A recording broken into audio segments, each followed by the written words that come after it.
It was on the Big Creek fire in 1994 as a captain on the Sierra Hotshots. And it was a pretty active season. We had a lot of fires up near the Oregon border.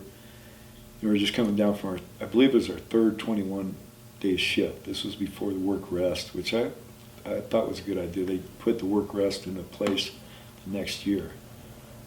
14 days on, 2 off, etc. 16-hour shifts. But back those you just worked till the fire was out, basically. It was tough, but it was good, and you just had to adjust to it. So anyway, we're heading down from the Oregon border, and we just for R&R after 21, and we got into Fresno, and we saw a big column coming up at Shaver Lake area. And they called us and they wanted us to respond to that. So we were the initial attack crew on it. We worked a 24-hour shift, I believe, a double shift. First night burning out along Big Creek. Went back to the fire camp, got about, I'd say, half-hour sleep. And then we went out for another double shift. Came back, got another half-hour sleep.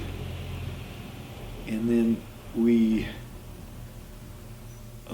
were supposed to go up and protect the town of Huntington Lake, and they assigned us to a camp up there, Camp Keola.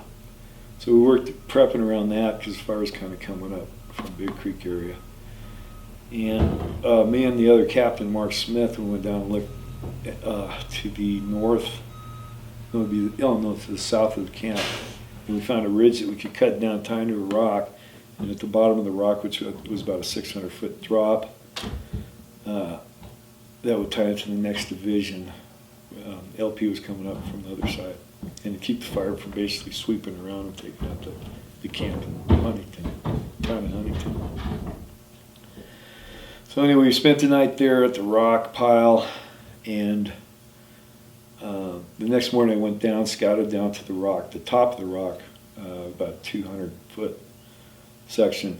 Brought the crew in. Eldorado followed us up, and we're going to cut line down at the top of the rock and then burn out along the other side of the line, the fire side of the line.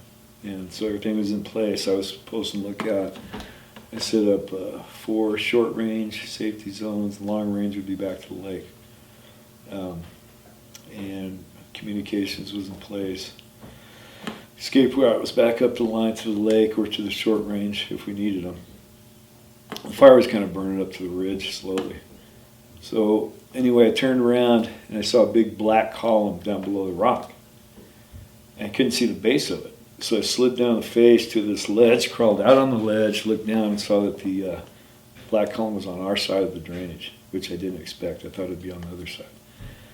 So anyway, a couple 100-foot flame links, south-facing aspect, a lot of really heavy continuous fuels, chutes.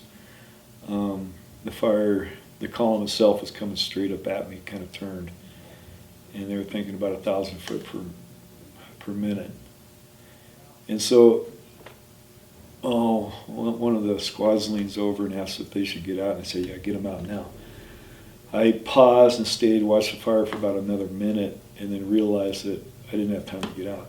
So, and I was going to go along the edge and out the chute and back up, but the fire, the gases and everything burn out the chute, so I was trapped.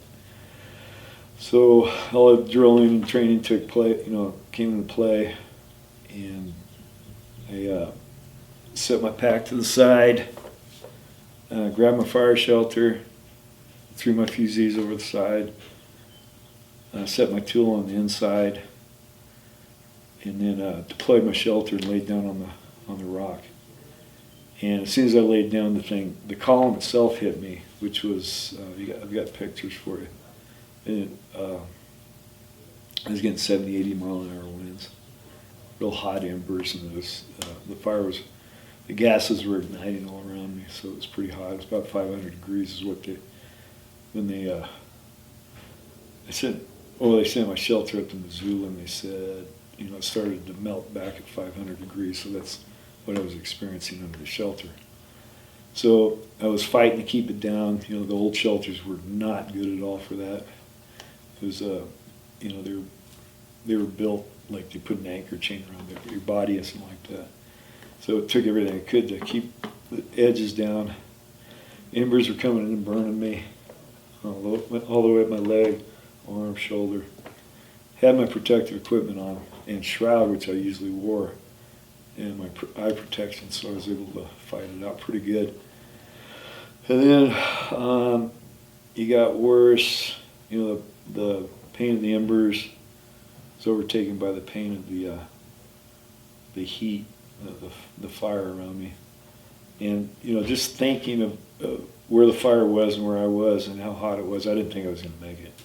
There's no reason I should make it. So, but so anyway, from then it just started getting really dark and loud. You know, I turned over on my back at one point to try to hold the edges, and you know, to try to keep them trapped down. And they crawl all over the edge, you know, the edge of or out to the edge of the ledge and back, trying to find a cooler spot. And there wasn't any. Almost, the straps on my shelter were almost worn through from crawling around in the deployment. And then, you know, I felt a really bad pain in my chest. I don't know what it was to this day, but real sharp. And then I turned back over, kept fighting it out, getting hotter and hotter. The shelter was about the consistency of a parachute. It wasn't a little pup tent thing going on there. And then I either started passing out or dying, you know. I started seeing stars and spots and stuff. And I thought of my daughters. I was a single dad at that time, raising my daughters. And they, right before that, what I was going to do was, if I started melting, I was going to go to the edge and roll off. It was a 600-foot drop, easy death. But I thought of them, and they kept me going, you know. And so I said, I'm going to at least die well, so they know that I died, you know, well. And so anyway, started passing out, and the fire at that point had burnt all the way around me. You know, I looked, everything was lighter. Prayed, opened the shelter, you know, tried to get some cooler smoke, shut it down, open it up again. And then finally I was to the point where I could crawl back up to the top of the rock and kind of burrow my way down, you know, and try to get a good spot. I thought I was going to get burned over again, reburned, but I was just paranoid.